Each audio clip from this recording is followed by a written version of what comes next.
He thought the danger was over until a single shot dropped him where he stood.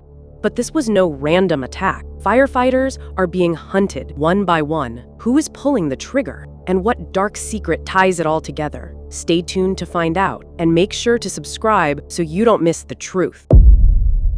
The firefighter was still celebrating after saving another life, unaware that a sniper had him locked in the crosshairs. Out of nowhere, a bullet ripped through his chest. Watching Eddie collapse, Buck froze in disbelief, but the shooter had already set his sights on Buck.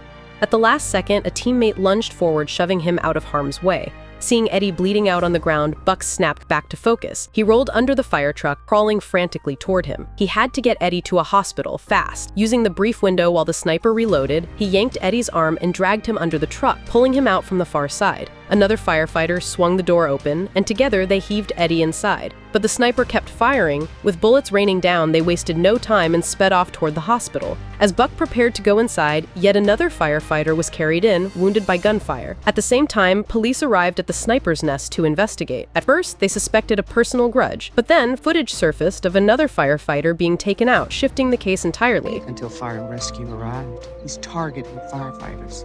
The fire captain tried to steady his crew's nerves. Even though fear was setting in, their duty couldn't stop. He requested bulletproof vests and for SWAT to provide backup during rescues. But the next call pushed them into an impossible choice.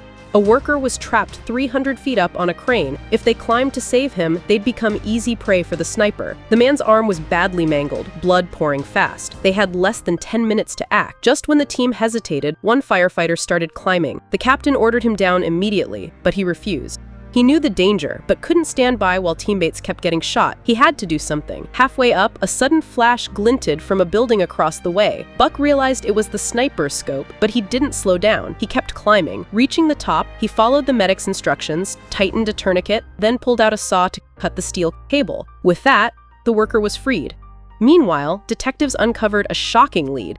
The sniper was tied to the police department. The officer explained this was only a training simulation preparing for a real sniper who was targeting firefighters. Because of this, crews now had to wear body armor on every mission protected by SWAT. To track him down, detectives studied his vantage points. As spent shell casings clattered, they recovered one the sniper had left. But the ballistics report floored them. The rounds came from police-issued stock. That meant the sniper was one of their own. Their suspect became a recently resigned officer who just happened to be a sharpshooter. SWAT stormed his home and took him in. But in their questioning, he insisted they had the wrong man. He admitted he'd left the force after accidentally wounding a hostage during a mission, though the hostage was ultimately saved by a firefighter. He claimed he owed firemen his life, not his hatred. The case hit a dead end. Meanwhile, the alarm sounded again, a building fire with people still trapped inside. The captain led his team inside.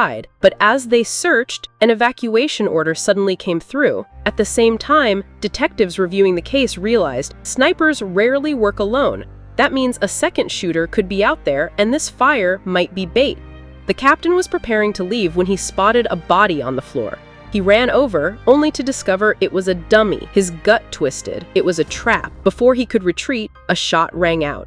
The sniper struck from behind. This was the same man from the hostage standoff, the one who had hit both the criminal and the hostage. What he never expected was that the criminal, who should have died, was saved by firefighters. Freed from prison, he continued his crimes. The sniper now blamed firefighters for everything, calling their rescues hypocrisy. But saving lives was their sworn duty. As he raged, the detective climbed the rooftop disguised in fire gear, closing in on his position. Just as he steadied his aim to finish the captain, she broke through the flames,